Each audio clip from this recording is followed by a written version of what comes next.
Okay, so Robert Gillespie, we've just seen your play Love Question Mark. We're here on the stage at the Courtyard Theatre. Can you tell us a bit about it? Well, I suppose it's a journey through the tension between people's aspiration to find Mr. or Miss Right and the magazines and lots of traditions say you just look and you find, and then you tend, once you find the right person, to be happy forever and ever.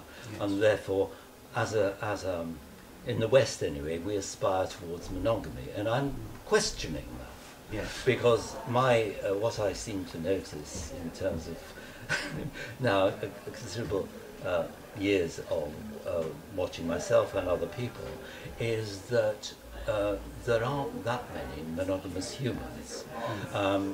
You know, most of the world is polygamous at some level or another. They have variations on polygamy, but we in the West, the Western civilization and society has become tremendously fixated on the idea of monogamy, and so that's the play is every bit of the play in a way is looking at that.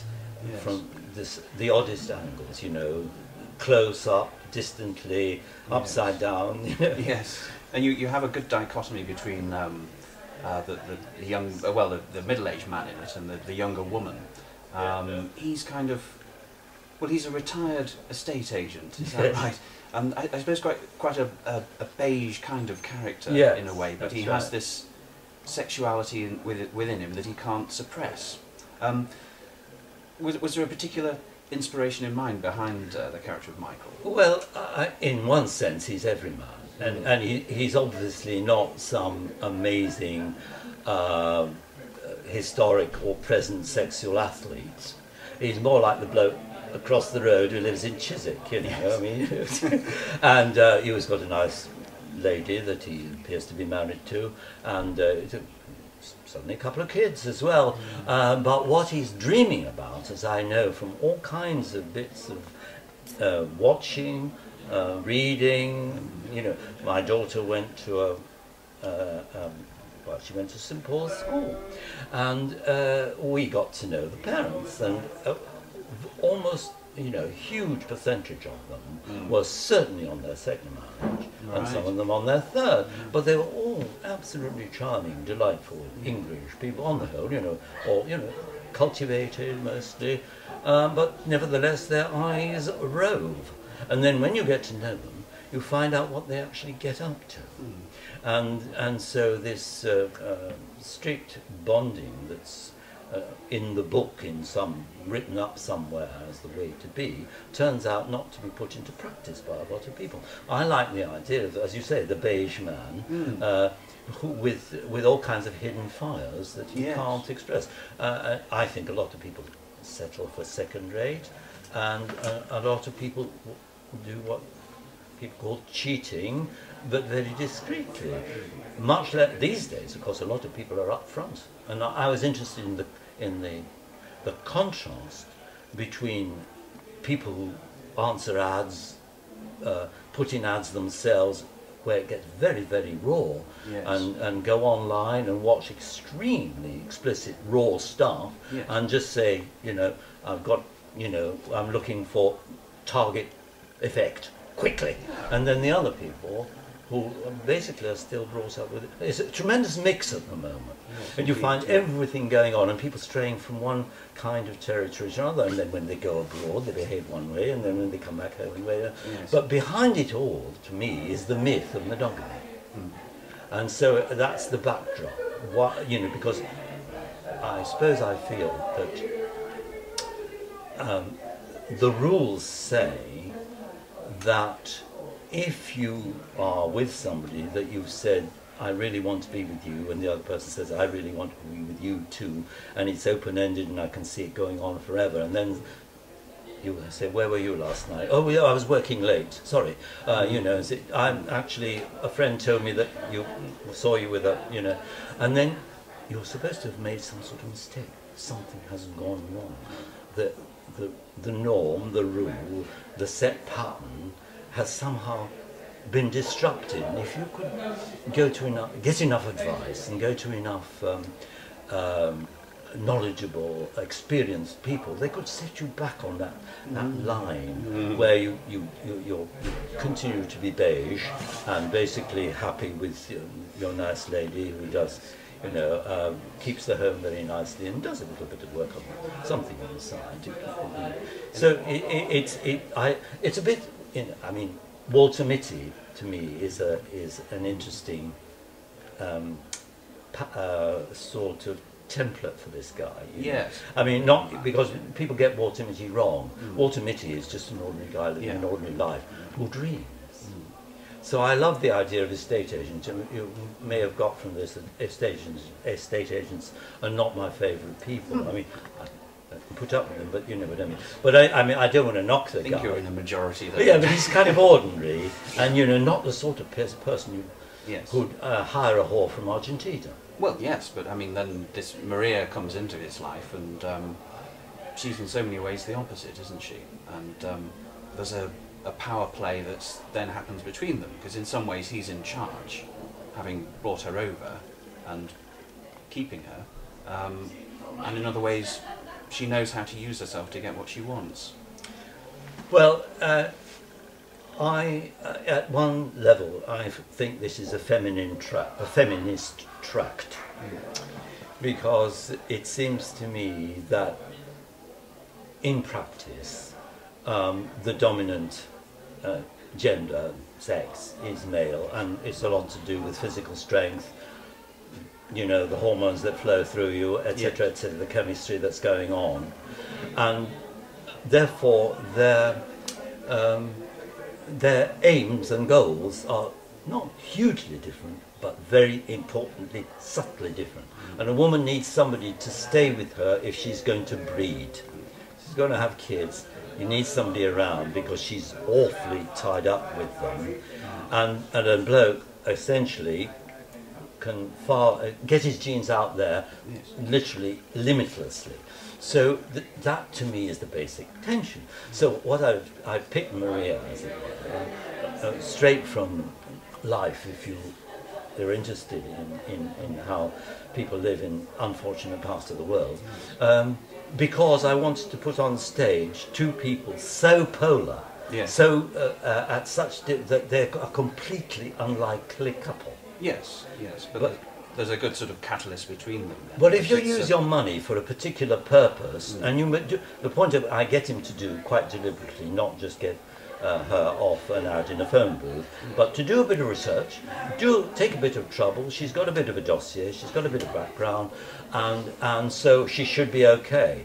And of course, obviously, something has to go well between them, and what I make go well between them is the instinctive sex. Yes. And that, in my experience, I find it's amazing what a wonderful platform that is for something like love. You can't really divorce it from love. I don't think so. I don't think so. A lot of people try to. Yeah, I mean, it's still used as a euphemism, I suppose. Love is used as a euphemism for sex. It is, but in fact, one knows what people mean when they say, there's that but. Yes. But without that, it's pretty arid. Yes. So what I think you obviously spotted is that that's the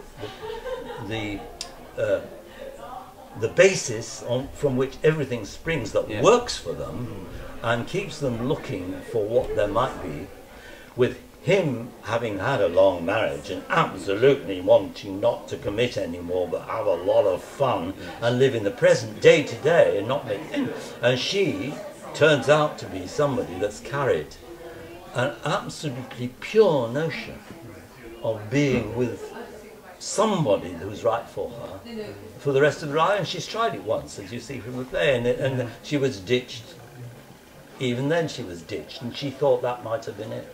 So I think what people are watching is a kind of love story with two completely unlikely people. Yes. Somebody living, in a terrace in Chiswick, where, middle class, middle income sort of person, perfectly well heeled, but no high flyer of any kind, except that he reads. He obviously, he's late in life. Well, late in life, he's taken an interest, and he's read a few books. Yes. He's read Steven Pinker or whoever. Yes. You know, got he into knows the science behind Well, it. he's gone into it because he's got interested in what's driving him. So he's woken up quite late in all kinds of ways, in terms of getting proper satisfaction, full satisfaction from a woman, and also finding out what's going on. Why does he still need it? You know. So he's quite a researcher, but late in life, and she is an instinctive. I mean, she is an intelligent animal who just.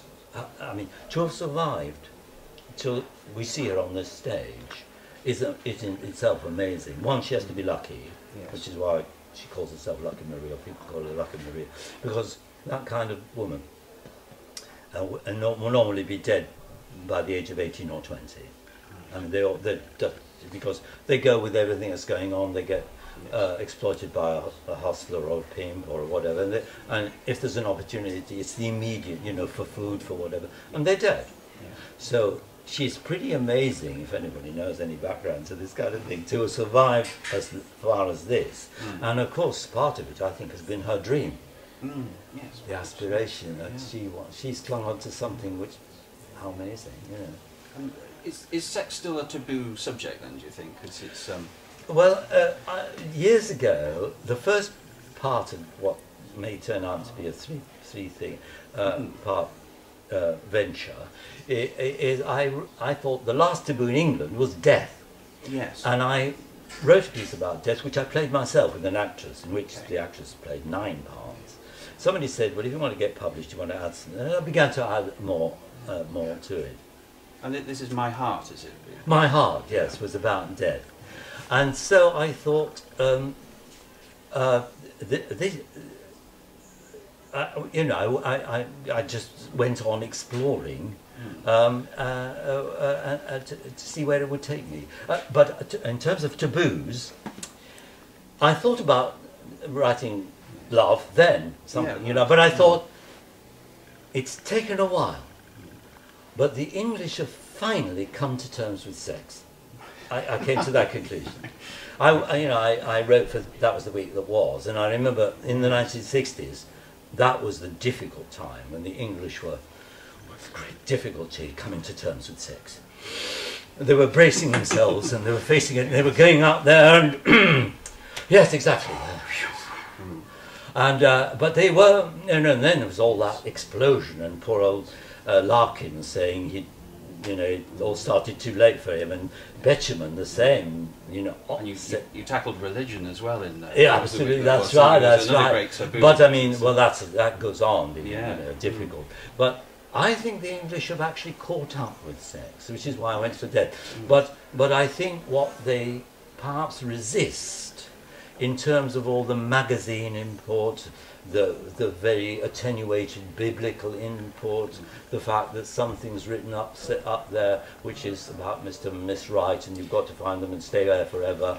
There's still a little bit of guilt, of perhaps Puritan guilt in the English. But if you had, as an observer, noted the behaviour of some of the parents at my daughter's school, I don't know if this now I'd probably get sued or something, but you know, I mean, you would be absolutely sure that the English have caught up with sex. I assure you. That's good to hear. Well, I think it's good to hear. A good, healthy sign, isn't it? It Absolutely. is. Yeah. Absolutely. Has it had quite a good reception then? Because it's not the first night it's been on, is it? You've aired Love ?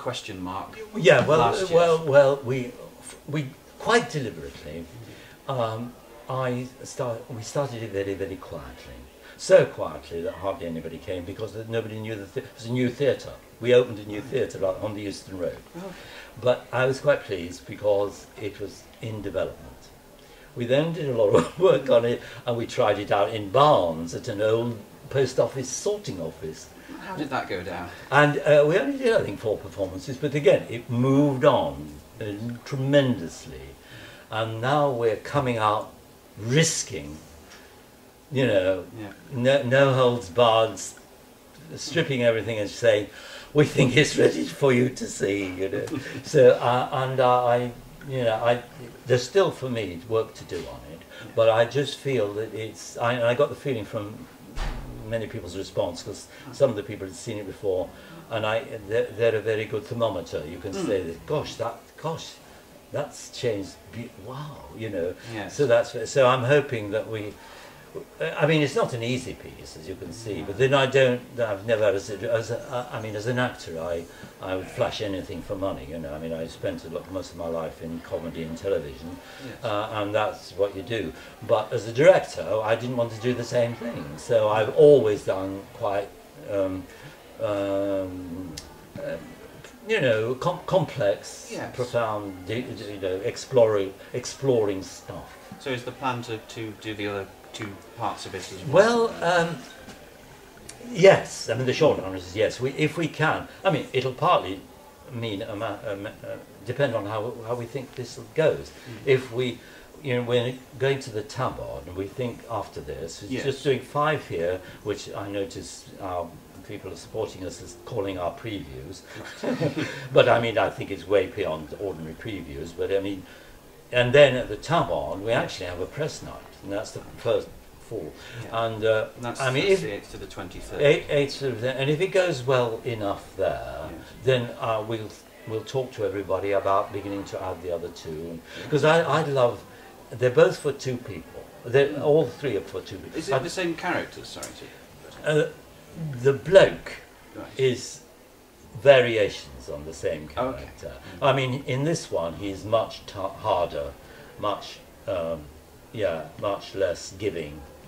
In the one about death, he's just well, except he's just anybody, but he hasn't got any axe to grind. I mean, he's got a great thing about religion. There's a huge religious, tremendous amount about religion in it, and that's one of it.